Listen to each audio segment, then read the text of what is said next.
Welcome to Dr. Grant's The Athlos Life podcast, where we interview lifelong athletes who've become masters in their fields, whether in the realm of athletics or in areas of business, leadership, writing, speaking, medicine, or any other areas that they have proven to be high achievers. Through the world of athletics, we learn lessons in performance, health, leadership, and excellence, and explore the application of these lessons into the rest of our lives through laid-back conversations with athletes and people of excellence. Please do not assume any information on this podcast to be medical advice, and please always seek the expertise of your personal healthcare provider. Now, join us in leveling up through lessons from training, competition, and pursuing excellence. First, Trevor, thank you for being here. For those of you who don't know, this is my little mini look-alike here, my baby brother. Yeah, I'll still call him my baby brother, even though he's bigger than me. So I wanted to, obviously I know you, but I want to introduce you to everybody. So first, why don't you tell me a little bit about yourself? Let's start way back though. Let's start back when you were pipsqueak, when you were, still cracking in your voice box. Tell me about that still happens sometimes when we're coaching kids. Yeah, that's true. Tell me first about, let's start with wrestling, since you said something about coaching kids. When did you start wrestling? I was 5. I was 5 years old when we started wrestling. We grew up, actually, we're at home for Thanksgiving right now with our parents, and this is where we started, is in this town. And I'm pretty sure that I only went to wrestling practice because you went when we started. So, yeah, 5 years old, and grew to love it over time, and we wrestled from then until all the way through the end of college, and stepped away a little bit for professional school, and then got through professional school, started our own business, and immediately got back in the wrestling room and started coaching, and just haven't looked back. Now we've got our own kids wrestling, and it's awesome. Yeah, it is pretty cool how the whole circle of life, how it kind of comes back around. I want to focus a little more on when you first started out. You said, you started going to the wrestling room really because I was going. You were 5 when you first started. What was it like that you can remember? I know reaching back to 5, 6, 7 years old can be tough on the old memory. But what was it like wrestling back then? Let's just, elementary school age for you. I was having fun. Even then, actually, I was learning how to battle. I remember trips with our parents actually quite a bit, like hotel breakfasts before the tournaments. I remember being on the road, and honestly just like enjoying learning how to push myself. That in the wrestling room itself, the practice room, that's what I remember the most. I remember there's a couple local kids here that I did not always beat. In fact, I was not the most successful wrestler when we first started. I got beat on quite a bit. And I just remember the joys of overcoming some of those things and actually working through. And I didn't realize what I was learning then, but I know I was learning, and I know I was learning how to be consistent. And then that consistency eventually started helping me win some things. And I just remember that was a really, really good time, like a really fun time, actually. Mm-hmm. There's one match specifically that comes to mind as you're talking about, learning how to battle. I'm pretty sure we were at a tournament in Utah that we had traveled to. I remember specifically the other kid was wearing a white singlet, and you had on one of our Buckaroo singlets, little Buckaroo black, blue and gold singlet. Blue and gold singlet, yep. Yep, and you were getting thumped.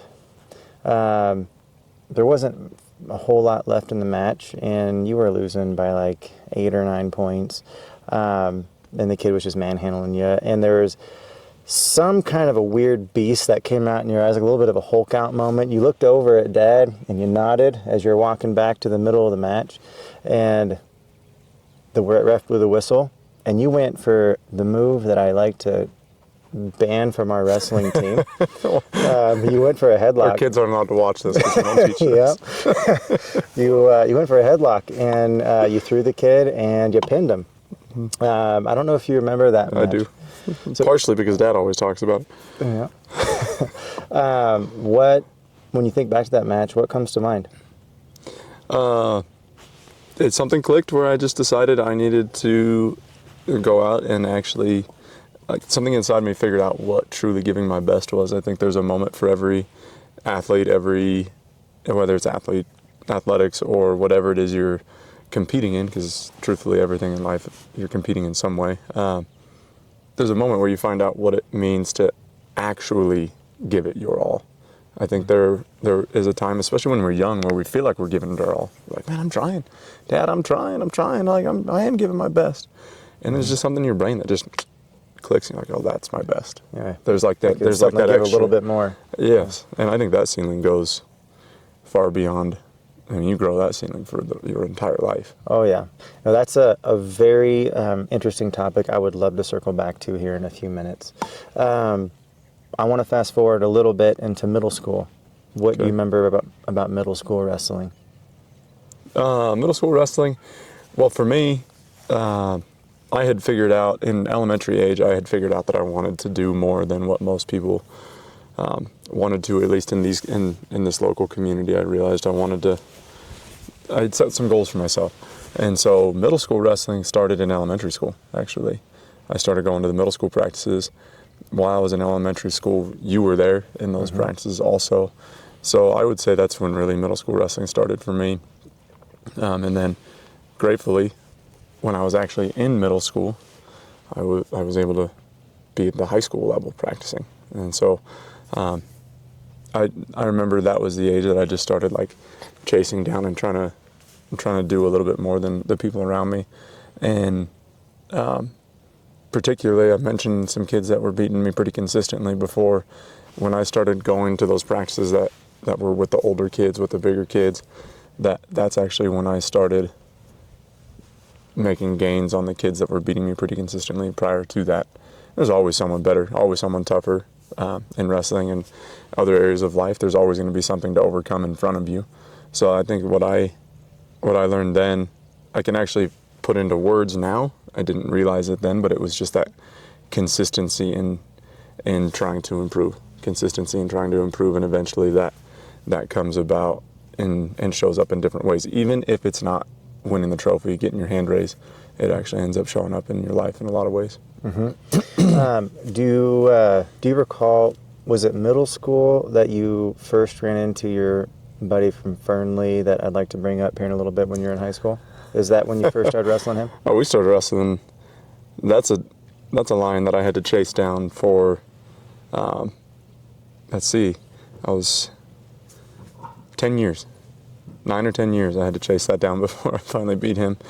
We started wrestling at age 5 or 6. Yeah. And we were always in the same weight, always in the same brackets, and I just never seemed to get over that hump until later. Okay. Well, I don't want to spoil a surprise, so we'll talk about that match here in a few minutes.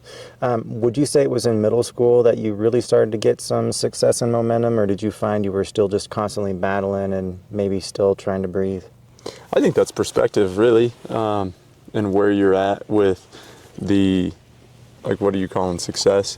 I was winning matches, yes. I was winning matches. I wasn't beating the most competitive kids in the country, or sometimes not even in the state, and I felt like I was enjoying winning, but really I think that the success is actually coming from the growth, and that now when I look at my competitive lifespan in wrestling, that's really where all the wins came from, is the growth. And so yes, during that period, that was a very formative time. So I would say, yeah, that was definitely succeeding, even though I wasn't winning all the matches. Now, I seem to recall when you were middle school age is when the both of us started putting in workouts outside of just normal practice. Mm-hmm. Is that how you recall it as well?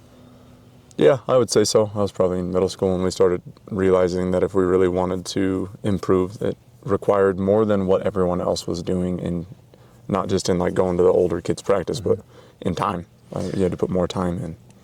I would attribute the fact that we started seeing that and doing that to some of the mindset stuff that I didn't really appreciate at the time, but that our club was doing with us. I don't know if you remember, the club would, after a good practice, they would take us over to one of the classrooms and they would show us, a highlight video of Iowa's wrestling team, and we would see how hard they were working, and we would see those guys that we just wanted to be like, and everything they were doing, we wanted to be like them. And to me, that's when I really started to say, hey, I want to be like that, so I'm going to start putting in work outside of that. Did you have a similar? Yes. I don't know if it was particularly the Iowa videos. I definitely remember those and remember watching them and like, man, that's what it means to grind, and that's what it means to work. I do remember when our parents would take us to different camps and clinics, and I would see these high-level wrestlers, and I would watch them and listen to them, and just getting inspired by them. That was probably what made it click for me, is the people that our parents exposed us to and allowed us to meet and learn from. Let's talk about some of those camps. What are middle school and high school? What were some of the most influential camps that you went to for wrestling, and why? For wrestling particularly, the Hitchcock, it started as Von Hitchcock camps and then transitioned to John Azevedo. John Azevedo ended up being a tremendous mentor in my life. Those camps, though, were probably the most formative for wrestling itself, and actually for life, because I remember specifically, I think we were gone for like 2 weeks one summer, and like you were there and we had our cousins there, but I remember our parents just dropping us off and leaving, and at that point in my life I was little, at least, I wasn't I wasn't ready to be on my own. I think that trip you're referring to, I'm pretty sure you were only in 6th or 7th grade. No, I remember it being younger than that, actually. Yeah. I was pretty young. I think I was 4th or 5th grade, and I just remember 2 weeks away from mom and dad, and I was kind of distraught about it. And I remember particularly one time, I was in the hallway, because we didn't have cell phones then. I was in the hallway of the it was like a hostel type setup that we stayed in, and there was a phone that kids could call their parents from, and it was right by the locker rooms where you could shower and all that stuff. And so there's a line, and I remember getting on the phone and feeling fine, and then mom picks up on the other line, and I started crying while I was talking to her because I was homesick. And and there's like, I'm trying to like be the macho wrestler, right? And there's the line of kids behind me, and I remember specifically getting made fun of and getting ridiculed for that, actually. And the reason I bring that up is that sucked, right? That sucked in the moment, but I grew so much from that, like that time period of being away from our parents and suffering, right? That's like first world problems. Yeah. What am I really suffering from? Yeah. Suffering in the way of being homesick, but also learning and getting ridiculed. Like, I think sometimes we shy away from situations and letting our kids be in situations where they might get made fun of, because, man, we just want our kids to grow up in confidence. We want them to grow up to be the best. And I don't even think mom and dad, when they listen to this, that might be the first time they hear about that. But that was formative for me, in that I had to learn how to grow in those moments. And I took being ridiculed, and it was a moment where I had to change how I thought and actually be able to go back out on the mat. Those same kids that were sitting there making fun of me, the same kids I was going to step on the mat with the next morning and wrestle with. Yeah. Right. So I had to figure that out, and it was cool. It was a good growing experience. In the moment, I hated it. Yeah. You know, it reminds me of a book that I read. I don't know if you've read this book, David and Goliath by Malcolm Gladwell. Yeah. Yeah, so the whole idea of, when something, an uncomfortable situation or an unfavorable circumstance or just something bad happens, you'd never wish that on your child, or would you? Like it's a parent philosophical question. It's a coach philosophical question that I think we all wrestle with. We all want our kids to win. On one side, we'd all love our kids to never lose. But do we really want them to never lose? Yeah, that's so interesting to talk about too, because, I think where you had, when we talked before, where you kind of want this conversation to go to, this springboards right into it, is how the adversity that you face through athletics, and in my case, I like to talk about wrestling a lot because it's where my heart is. But the adversity you face in athletics, how it springboards you into life, and the adversity you face in life. And so for us being parents, yes, we think that we're making our kids better all the time and we're like, I want them to grow up better than I did. Which for some of us, and we're in that boat, like, that's pretty hard. We're very blessed, right? We grew up with a great life. Yeah, we grew up in a very good home, safe, like, if you really wanted to define suffering, like, we didn't suffer. But athletics allows us to let our kids be in an environment where they can face adversity in an otherwise very comfortable life. They can face adversity. And I love wrestling because wrestling, I believe it's Jordan Burroughs talks about the adversity that he puts his kids in the sport, because like they're so blessed. Like they come home, they've got like food in the fridge, they've got, you know, mom homeschools them, they've got heated house, they've got a comfortable bed to sleep in. And sometimes when we let our kids, when we like protect our kids from adversity, we may be actually harming them, because we grew from adversity. And if you really look at the whole world, like, and I think bigger picture, like on a humanity level, we don't suffer in this country. Yeah. We don't. And some people do. Some people do, and I don't want to take away from that, but there is always someone that has it worse than you. Always. Yeah. Yeah. Always.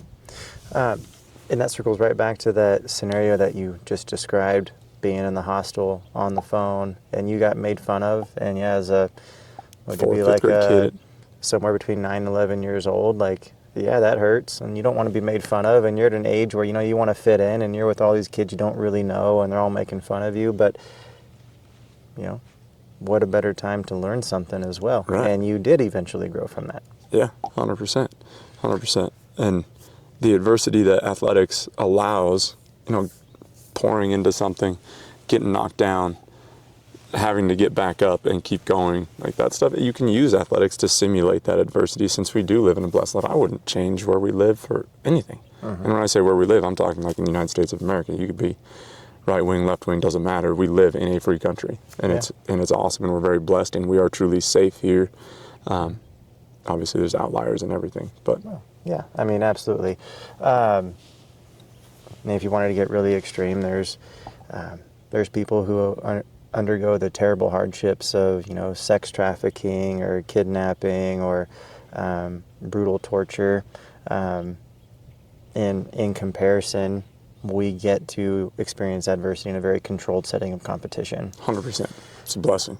But here's the other blessing of that. We can't read the future. A lot of us who have grown up in a very comfortable life, at some point we're all likely to be thrust into some kind of scenario we weren't prepared for. And what better way to do that than continuing to seek out adversity and continue. Yep. And I would say it's not even seeking out adversity for adversity's sake. It's choosing to find the opportunity to grow in any aspect of adversity that you're put into. Putting yourself in an environment that forces you to grow, so that when you end up in an environment that you weren't expecting, you can grow then. Yeah, and handle it better. And I would actually slightly change that wording. Not every wrestler I know grew through the sport of wrestling. I would say instead of being in an environment that forces you to grow, be in an environment in which you get to choose to grow. Yeah, yes, 100%. Because we have teammates people that we know in the wrestling world that did not grow. Or didn't grow in the ways that they could have maybe. I think it's very, in a sport like wrestling, I think it's very difficult to not grow at all. But you do have to choose to really take advantage of all of the opportunities of growth that you have. Because you have one every single day, every day. Well, absolutely. I forget who said this quote. I'll have to see if I can look it up. But when you change the way you look at things, the things you look at change. It's not that those things actually changed, but instead your perspective is reality. I mean, you hear these stories of, twins grew up in the same household. One becomes a multimillionaire and one ends up in prison on drugs and trying to commit suicide. You ask both of them, what was the reason for your success? And they both give the same answer: my dad.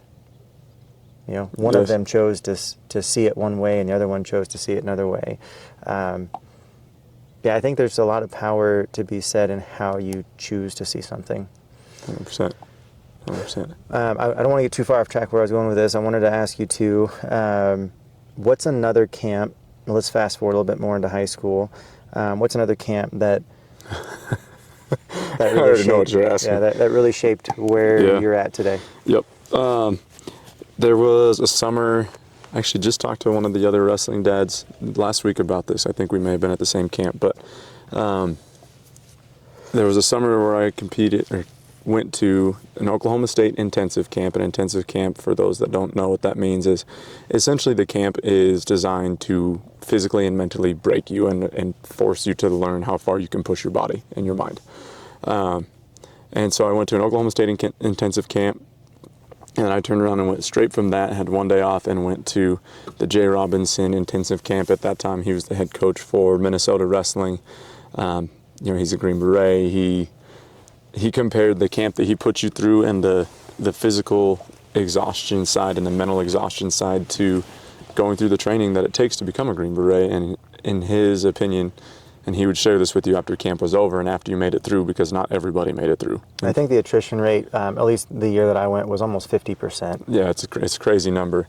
And once you make it through to the other side, he shares with you that the way that he physically and mentally breaks you during that is, if you can make it through that, you can make it through the Green Beret training school, which is crazy to think, but awesome. So I think that camp was very transformative. My experience that I got to wrestle, because I got to wrestle with some of the Minnesota guys while I was still in high school, but just finding out that my mental capacity to carry on when things are very, very difficult, like it went from here, and I already thought that I could do it, to like out here. Just it grew so much. And it's really cool. What I realized then too was at that time I was so focused on the physical training side that I was learning that my mind could make my body do way more than what I ever thought prior. And actually what I have learned since then, now that my adversities more come in mental things, being a business owner and a husband and a father and a coach, that when you can push yourself physically to the limits, your mental capacity actually grows too.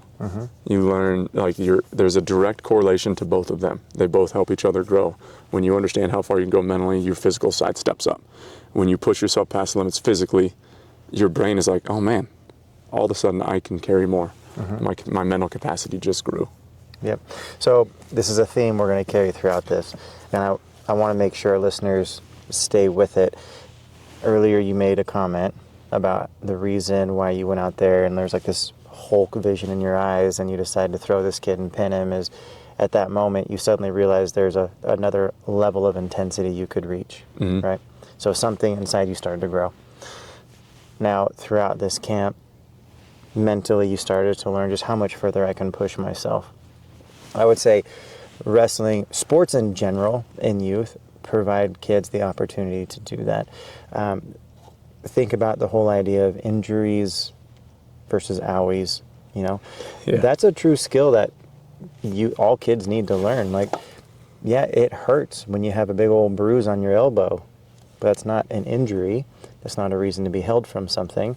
It's not the same as a dislocated elbow, But when you're young, you're little, you start experiencing significant pain, significant bumps and bruises, or even injuries for the first time, it's hard to learn the difference. And I would say wrestling, and with the right guidance and wisdom and mentorship, you can choose to learn the difference in a way that allows you to overcome so much more adversity later in life. Yep. 100%. And that reminded me, there was another story of adversity at the first time you went to the OSU intensive camp. Oh, yeah. Yeah, I didn't get to finish because I got sick, and I was in this mindset of, I'm going to finish camp no matter what. I'm here to push myself physically and mentally, and so there's nothing that's going to stop me from finishing this no matter how sick I get. And so I remember I was going to practice, I'd throw up in the trash can, and I'd get back on the mat and try to practice, and I was forcing myself to get through these practices, and I was throwing up at night, and this was like 3-4 days of it, and I was like, could not keep fluids in, could not keep food in, and I just thought I was going to push through it. And I remember it was like 1 o'clock in the morning. We're at the college that was hosting it. We were staying in the dorms, and it was like a communal bathroom. It was like 1 o'clock in the morning. I was curled up on the floor in the shower, just like trying to get hydrated and trying to get the strength to get up. And one of the camp counselors came in, and because we weren't supposed to be out of our bed anyway, and I think he was looking for someone that was screwing around and realized I was like super sick. Called our parents. They were there a couple hours later to pick me up.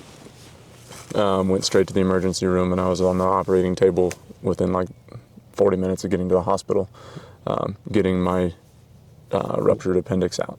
Yep. So I want listeners to understand the whole process of that. So a ruptured appendix, that can take days, sometimes weeks to develop. So the fact that he was going through this camp, an intensive camp, multiple workouts a day, while vomiting intensively, having obviously abdominal pain, obviously having a fever, number one, that's very impressive. But number two, that also kind of circles back to the idea of learning the difference between injuries and owies. And I know now that having experienced that, if let's say Trevor was, going through that again, or he saw his son going through it, he would be able to recognize it. So the idea of learning the difference between injuries and owies, that's a two-way thing. There's two sides to that.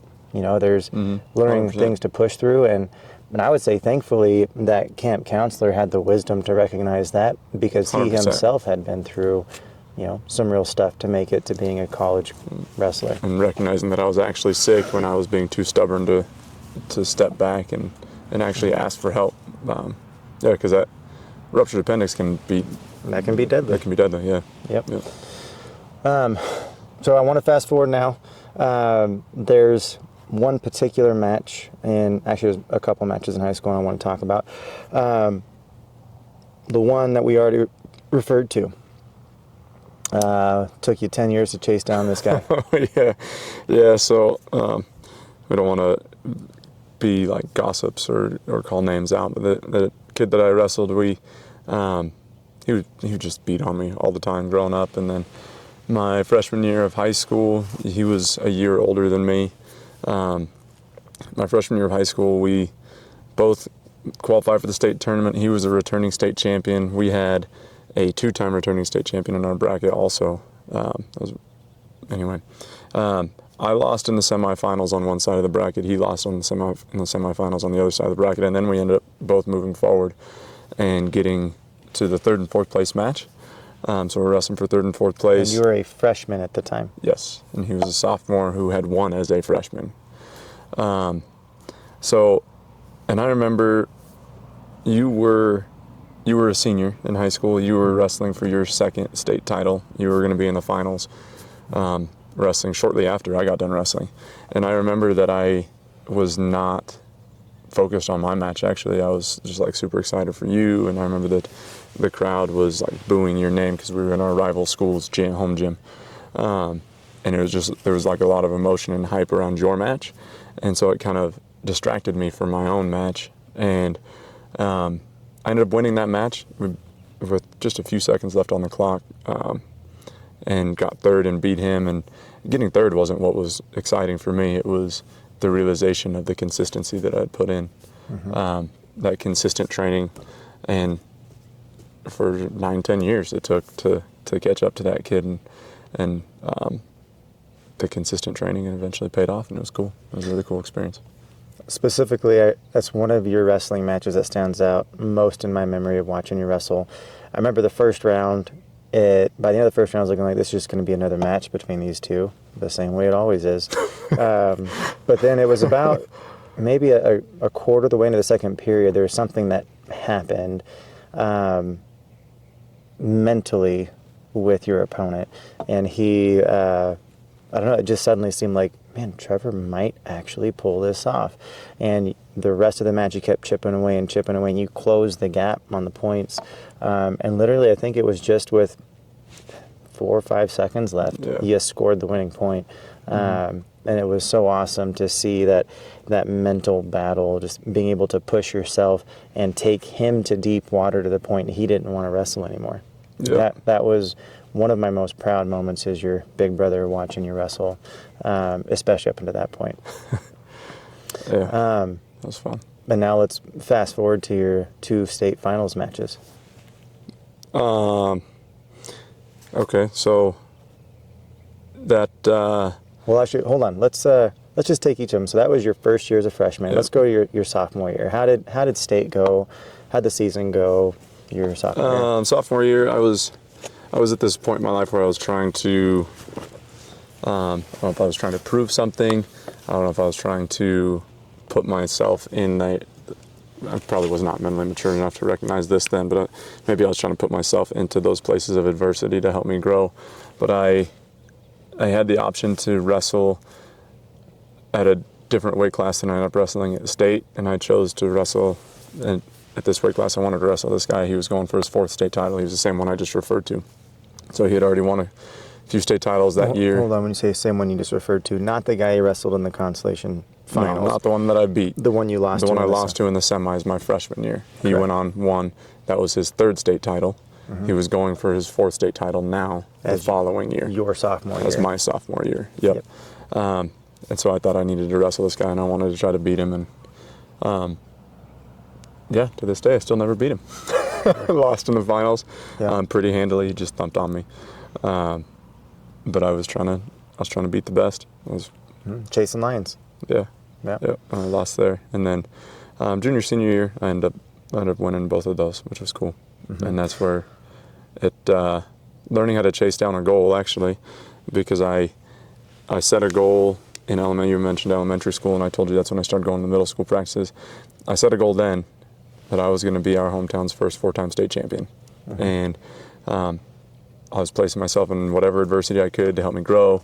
And then I didn't get it, right? My freshman year, I didn't get it. But the challenging things that I put myself through to get to that point, to even give myself a chance to do that, is why I ended up winning that 3rd and 4th place match against a kid I hadn't beaten 9 or 10 years. So the growth that I had chasing down that goal allowed me to achieve more than I would have anyway. And then, sophomore year, still didn't get it. I was like, all right, goal changes. I'm going to be 3-time state champ. Now there's only one other one of those here anyway, so I'm going to be a 3-time state champ. Didn't get it. And I could have let that take the wind out of my sails too, but I chose to continue growing, and then it ended up paying off and still ended up. It's that cliched saying, aim at the stars, you could at least land on the moon. Sure. Yep. Yep. Let's start getting into your college career a little bit. So you finished high school, took 3rd in 3A Nevada as a freshman, 2nd 3A Nevada as a sophomore, and then you won 3A Nevada your junior and senior year. Correct. You had multiple recruitment options, D2 and D1, and you ultimately decided on Division II. Why is that? Couple reasons. One primarily is I wanted the opportunity to wrestle with you again, and then also I was looking beyond wrestling at that point. I knew I wanted to keep wrestling, I wanted to keep competing, but I also knew I needed a career afterwards, and I wanted to be able to do both. Okay. And at that time, what career did you have in mind? Medical, dental, or vet. I wasn't sure exactly. Some kind of a professional school. Yep. Something. Yep. Okay. What's the story of you meeting Dax and ending up at CSU Pueblo? I met Dax at a national tournament in Denver, and I think that he had watched me wrestle. He had a booth set up, and I maybe walked by and said hi to him or something, and then he came and watched me wrestle, and then he started talking to me after that. Heck yeah. So you went to CSU Pueblo. You wrestled there for 5 years. Correct. Your first year, transitioning from being a very successful high school student to your first year in a college room, what was that like? And how much did you hate me? So again, that's all perspective, right? And that's why I said that there's always someone tougher out there. And at that point in time, I thought I was tough. I thought I was the king, right? I was team captain for 3 out of the 4 years I was there, multiple time state champ in Nevada. And I thought I was tough. And then I get into a Division II room, which turns out actually there's levels way, way above that even. And I'm struggling to even score points in the practice room. And you were already in there and beating on me. And it just was a really good perspective shift and reminder that, man, that the growth never stops. It can never stop. Last week I got to spend some time with an Olympian, Frank Molinaro, and he and I were talking about it a little bit, and even him, who has achieved some of the highest highest stuff and in the wrestling arena, he's like, there's always someone that can beat you up. Yeah. There's always someone that can beat on you. And that's the same in life too. The minute you think you've achieved where you thought you should be, there could be more, or there's going to be another obstacle there. And what a humbling thing to remember, though, like, especially in a small town where you can easily be the biggest fish in the pond, but to remember at the end of the day, you're just in a pond and there's always a shark. There's always a shark out there if you find another body of water. Yeah. That's a very humbling thing, but I also think that's a very motivating and empowering thing to think about, because what would be human nature? Like, I made it to the top. I'm just, I'm done. I'm coasted. Like, how boring of a life would that be? Like, we spend our entire life chasing lions. We can always be better, always be growing. And I think that excitement is in the growth, in the process. It's, I specifically remember winning my state titles and thinking, is this it?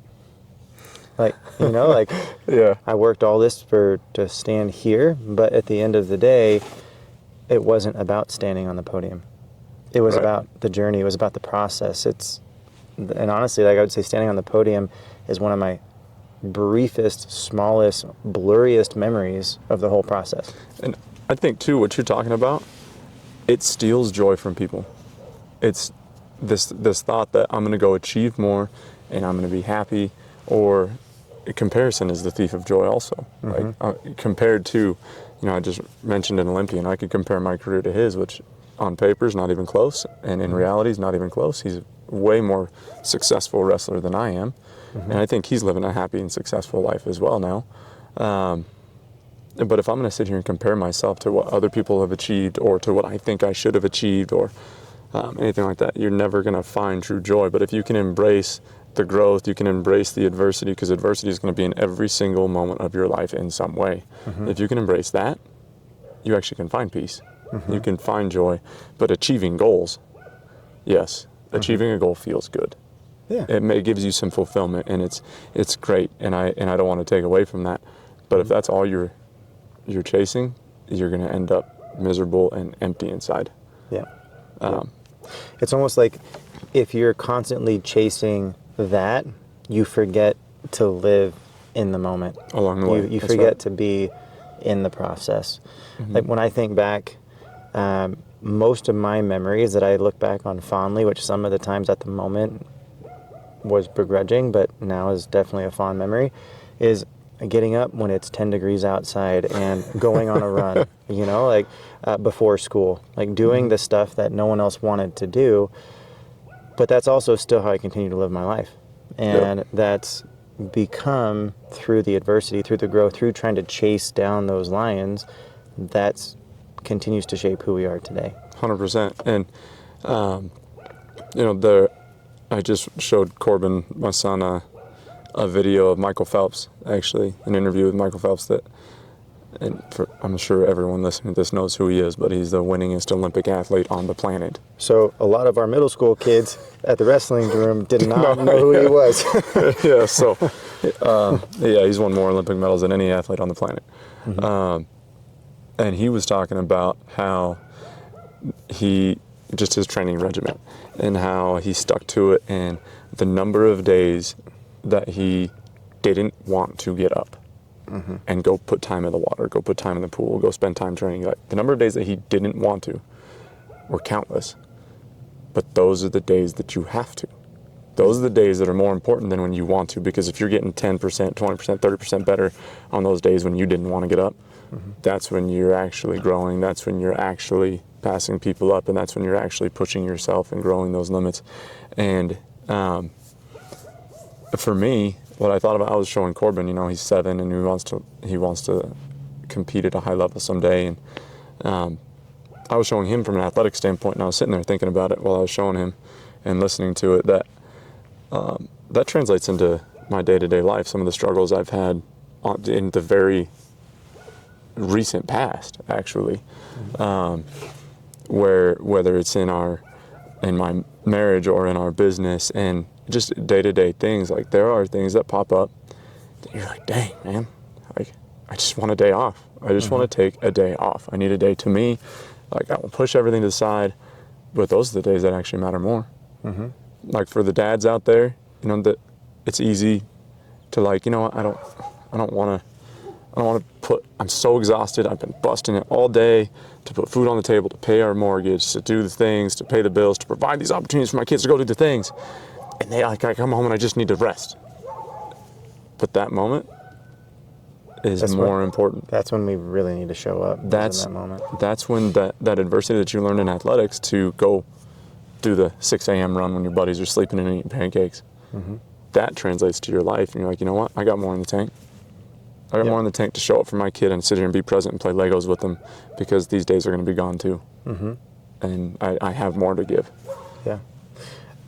You know how hard it is to be present in that moment? I would say that you know, come home from a long, hard day, you're still worrying about, you know, paying bills, etc., whatever it is. Maybe, you know, you had a difficult discussion at work that you didn't want to have but had to have, and now you're drained from that, and now your kid's bouncing all over the place, completely outpacing your energy when you walk in, and to take that moment and choose, I'm going to be here and match that kid's energy. Yeah. And I'm going to be here with him. That is hard. Yep. Really hard. And I will be the first to admit I have not done that perfectly, and I can look back, unfortunately, on lots of times where I have not done that.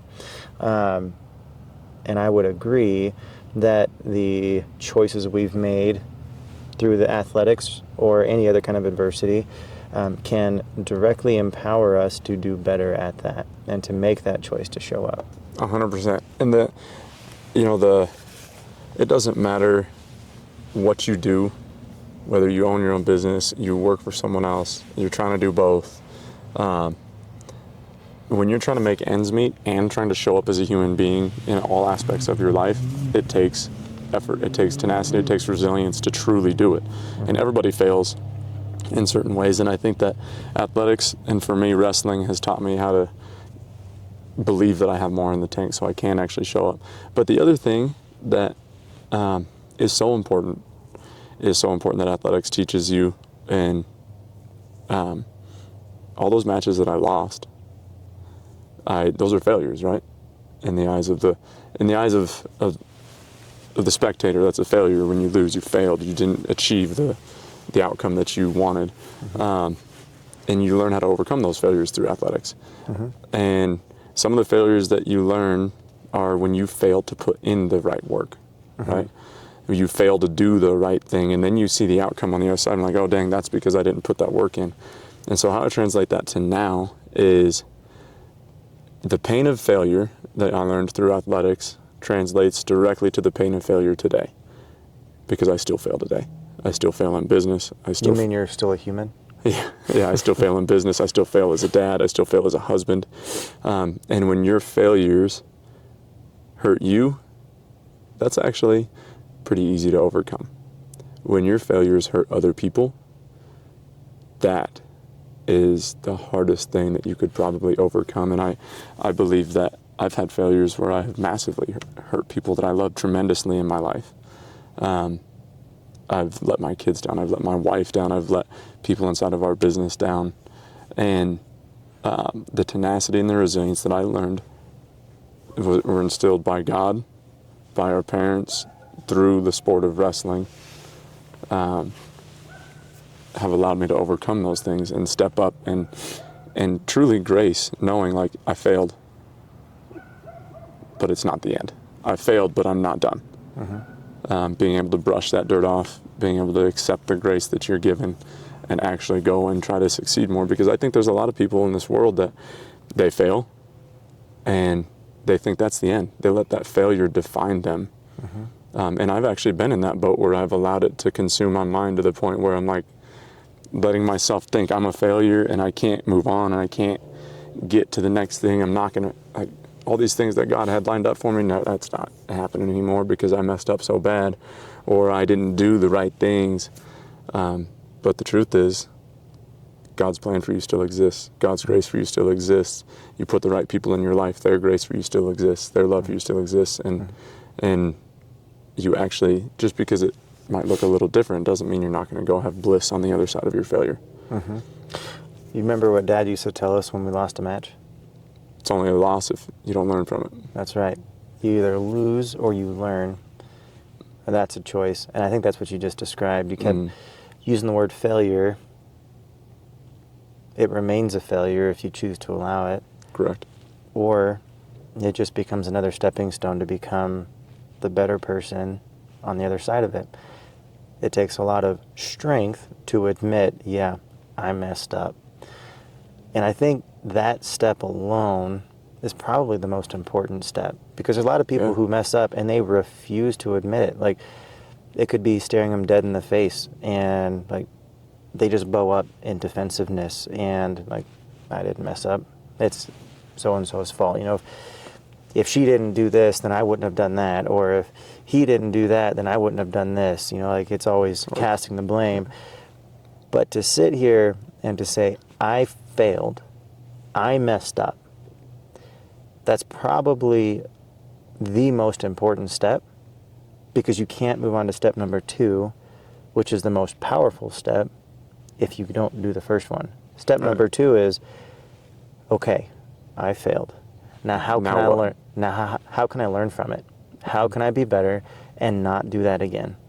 Yeah. You know, but you got to have the strength, which comes in a lot of humility, which goes back to earlier. I said, you know, we all want our kids to win. Like, I don't want my kid to ever lose. Is that really what I want? Yeah, I like, this sounds terrible, but I want every one of my children to lose.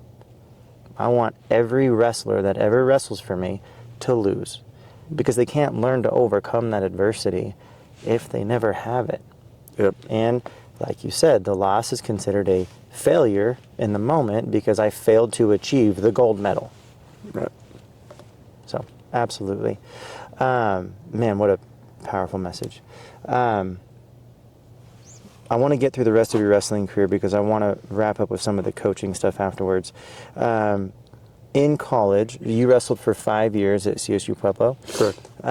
Your first year, you redshirt as a freshman, and you did that kind of involuntarily because you, well, I'll let you tell the story. What happened? Yeah, I had too much pride, and I thought that I was, even though I wasn't hardly scoring any points in the room, I thought I was ready to go compete and I was going to win everything. And I told my coach, I don't need a red shirt, I'm going to compete. And then I did something extremely foolish and went and was participating in some extracurricular activities like snowboarding during season, which is highly frowned upon.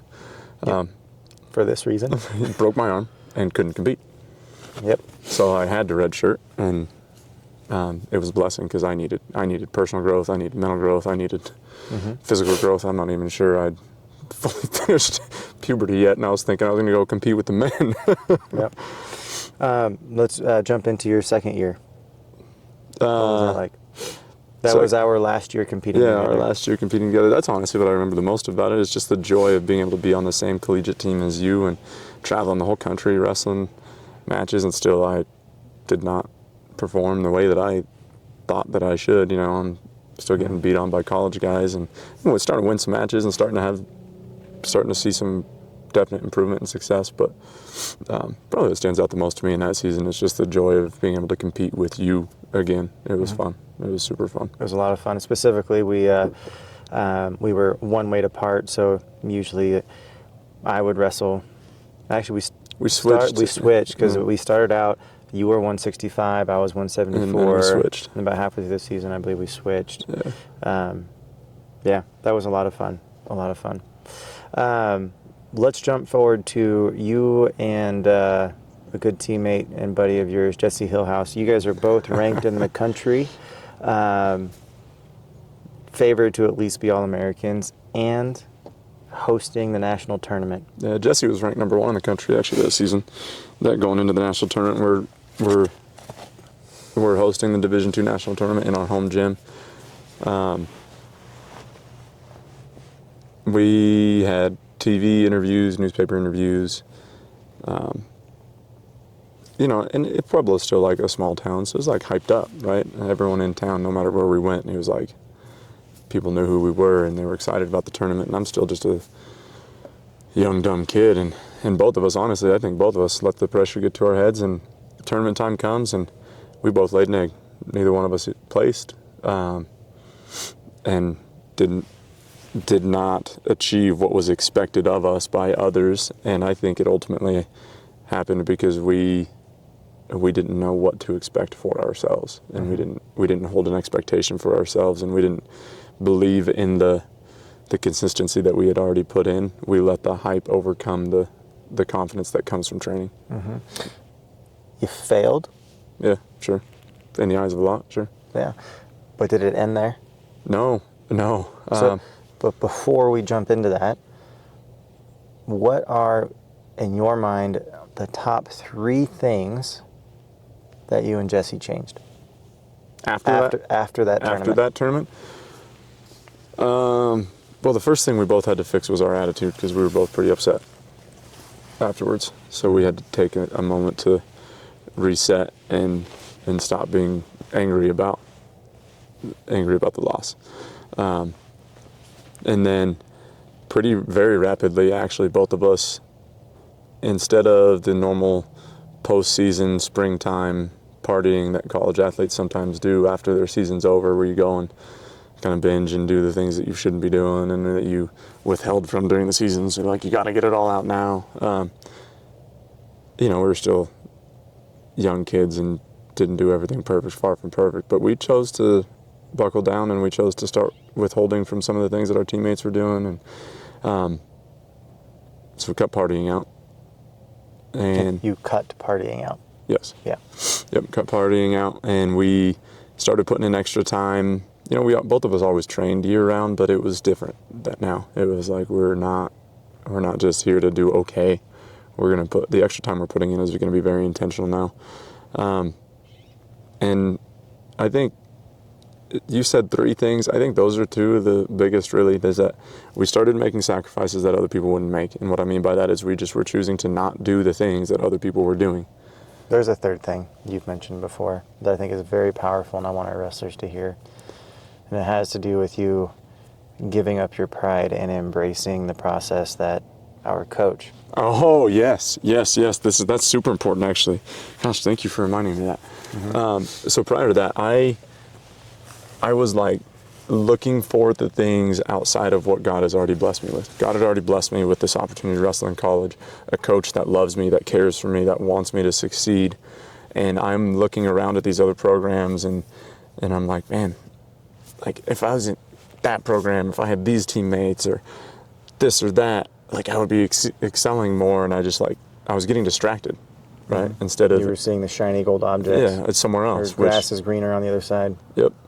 And I always had these thoughts of like, man, if coach would structure practice this way or that way, or a training regimen was this way or that way, like, I would be doing so much better. And I just wanted things to be different. Well, after I had that crappy national tournament, obviously what I wanted to do didn't work. So I bought in.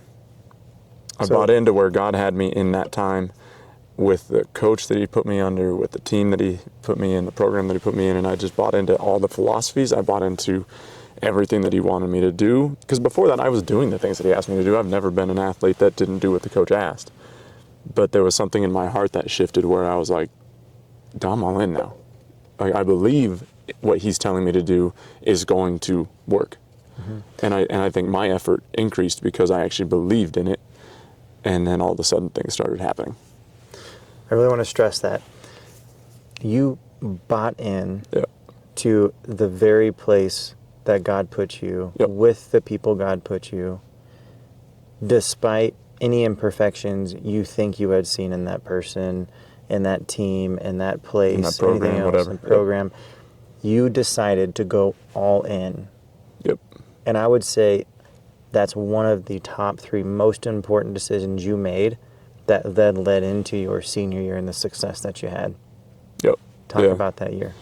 It just was a lot different after that, where Jesse goes on, and Jesse and I were basically like side by side. Honestly, if I met Jesse outside of wrestling, he and I probably don't have that much in common, but because we sweat together, we bled together, we battled together, it created a bond that, and a friendship that can't really be formed otherwise. But we both changed during those years. Jesse's a lifelong friend for both of us because of that bond you guys created Right. through those decisions you made together. Yeah, it's awesome. And he, the changes he made were very parallel to mine. And, he ended up being a national champ. I ended up being an All-American. And, what's really cool about that is that's not even the success. Is Jesse and I, we both have our careers, we both have lives. We hadn't connected in a while, but this last spring we reconnected at the U.S. Open. He decided to compete in it, and I was wrestling in the Masters division, which was awesome. But some of the conversations we had when we went to dinner it was just really cool. God has used wrestling in his life in a way that I didn't even understand during that time. And what I realize now is that God used wrestling to pull him out of a trap. And a junior college coach took a chance on him. Shouldn't have been recruited. Not doing the right things, not having the right grades, not living the right lifestyle, in a bad place. Junior college coach takes a chance on him, recruits him.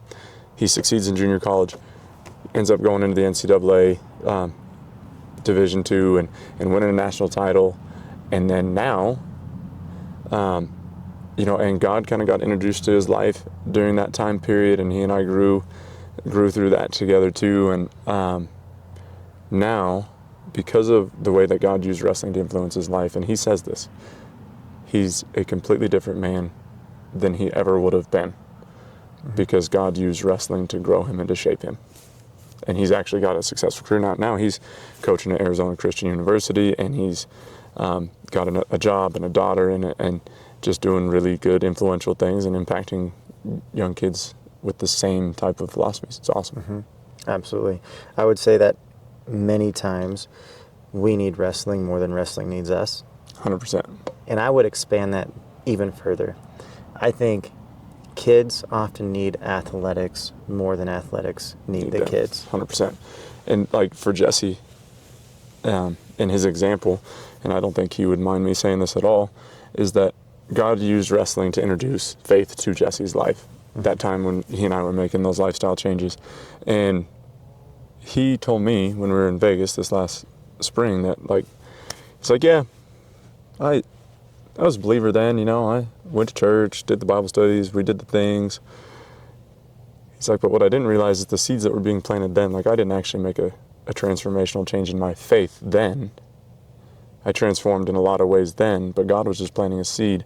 My true transformation didn't happen until 6 months ago. It finally sunk in that when I accepted Christ into my life, now I had a responsibility to be transformed.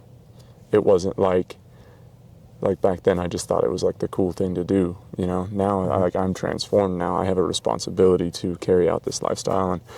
And for me personally, because I'm a believer, that's the most impactful thing that you could have happen in your life. And for him, it was, that was 15 years ago. And then just 6 months ago, and now 9 months ago is when he really had that transformation. So what I think is cool about athletics is that those seeds get planted early. And we don't always know. Yeah. And it just gets watered and watered and watered and watered. And then maybe you hit rock bottom, maybe you don't. Maybe you run into something that's hard, and all of a sudden that seed that was planted starts to grow, starts to be fruitful. You're like, man, that was 20 years ago I learned that lesson, and I haven't had to apply it. And now all of a sudden my world's closing in, and I feel like I can't succeed, or I feel like everything's going to collapse, but I got more in the tank. Yep, 100%. As we jump into coaching, I wanted to end the story of your athletic career with, I'm going to say some names, and I want you to talk about what comes to mind. Coach Tony, Coach Korak, both Coach Billingsley's, Coach Brooks, Coach Charles. Yeah, so Coach Tony instilled a love for wrestling in me. He was I was 5 years old when he coached us. I think the ages 5 to 7, maybe. Instilled a love, which I think that's an obligation for every coach, is to instill a love in their athletes. A love for the sport in their athletes, because you're never going to learn and grow if you don't truly love what you're doing. So that's an obligation that coaches have.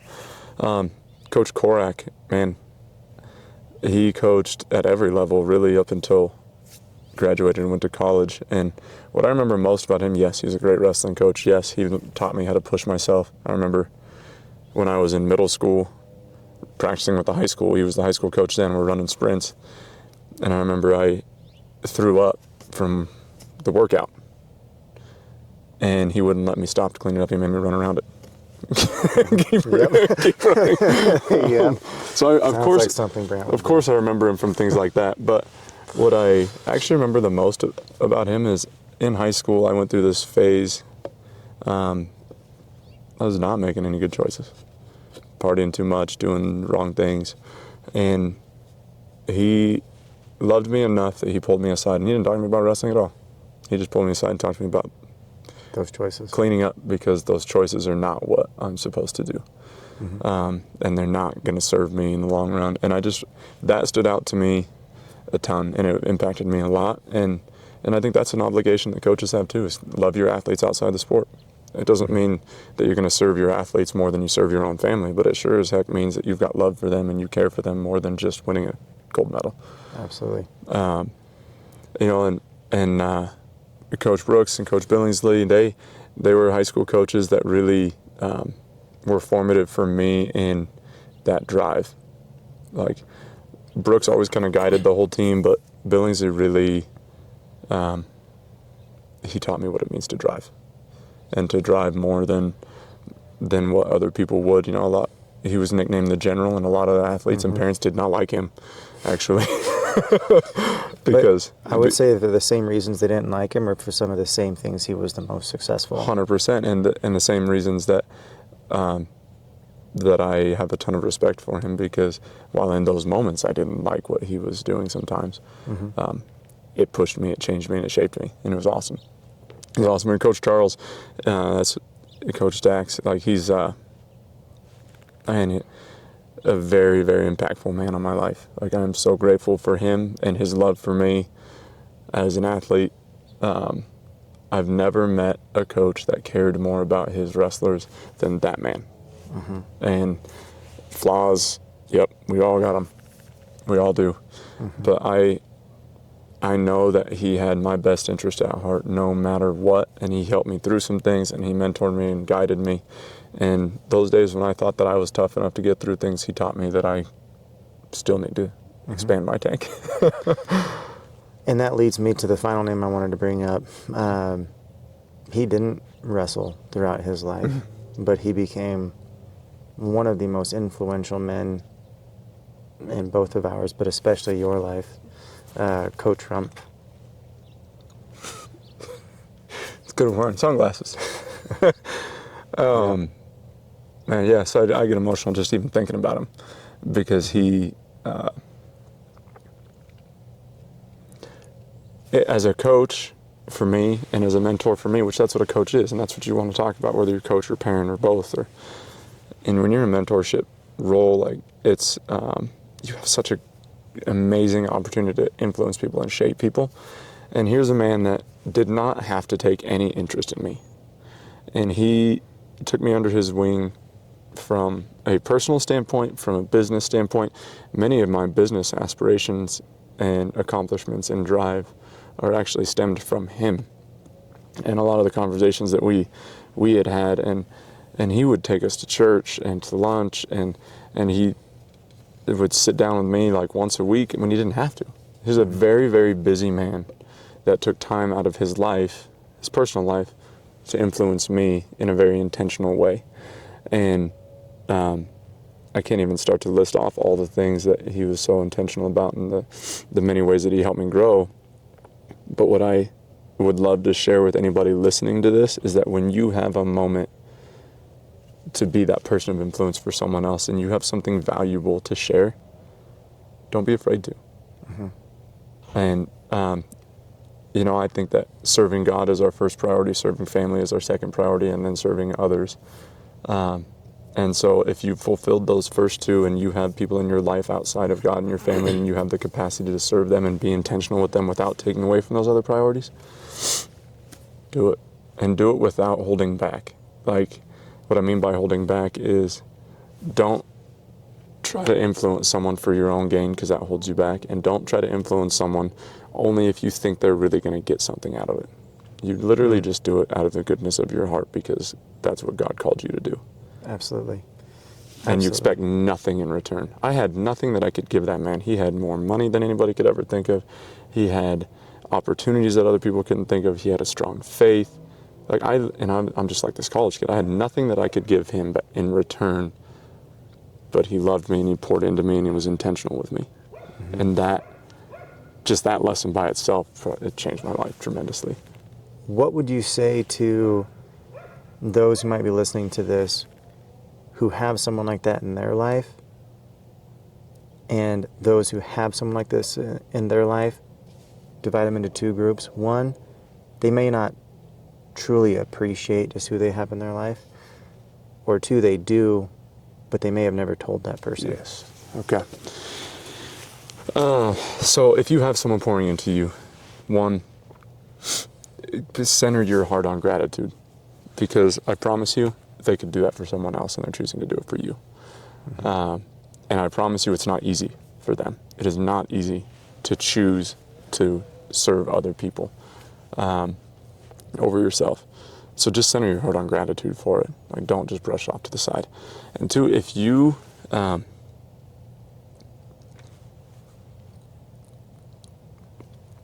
haven't expressed that gratitude to them, do it, and do it right now.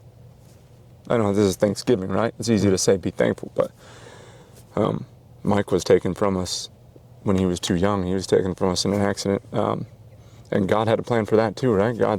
Mike is in Coach Rumpf. Coach Rumpf, yes, yep. The man that we've been talking about. He was taken from us earlier than we expected, and God used that for a huge ripple effect too. And it's cool, and he continued to impact people after he passed. But I didn't actually, yes, I said, thanks, man, thanks for lunch, thanks for the time. I'm not convinced I truly expressed to him how grateful I really was for that. This jacket I'm wearing right now says Grand Dental and Vision. It's your business. That birth child, who was that with? That was a business that Coach Rumpf and I had talked about and had started writing plans up for, and we actually met. And while you were in dental school? While I was in dental school, and then shortly after dental school, actually a month before he passed, he and I met in Denver, and I remember we were sitting at a restaurant bar area writing business plans out on a napkin, which if you talk to a lot of business people, that's where they start. Yeah. It's on a napkin. And we were writing some things out and working through some things, and then he was taken from us, and that business model is still an inspiration that started with conversations with him, and God willing, we'll still fulfill it, and we're kind of making gains towards that now again, and that's pretty cool. Mm-hmm. So if you're listening to this and you are someone who's considering coaching, or you are a coach, I hope you just heard that coach was well beyond, and a lot of the names that we just talked about, actually every name we just mentioned, poured into us beyond just the mat. And I hope every wrestler that ever comes through my program, our program, gets to feel some sort of growth outside of the mat, because ultimately, and I'm sure you agree, I know you agree with me on this, this sounds like a very bold statement for a wrestling coach with aspirations of a very high caliber club. I don't ultimately care if my wrestlers win. Yep. On the mat. Okay? I don't care. In fact, you heard me say earlier, I hope they lose. I hope they face adversity. Because ultimately, wrestling is just a conduit for so many things. A conduit for life lessons. A conduit for relationships. Those lessons we've talked about today, the ability to push ourselves further than we ever think possible. Our minds will shut our bodies down way before we die. Mm-hmm. Ultimately, you've given your all, truly your all, if you stop breathing and your heart stops. Which means we always have more in the tank if we're still breathing. Yep. 2, the adversity that we get to face. Notice how I said that? How we get to face. That's a choice to see it that way. Allows us to then, 3, develop the strength to admit when we fall short. Because ultimately, isn't that also the story of grace? Yep. We all fall short. We've all sinned. We've all fallen short of the glory of God. None of us are perfect. We all fail. And anyone who thinks otherwise will never get to go on to step 2. Growth, salvation. 4, as we learn these lessons to help us succeed beyond just the wrestling mat, we get the opportunity to show gratitude to those who've poured it into our lives and to mentor others our age, others younger than us, maybe those older than us, to be an example.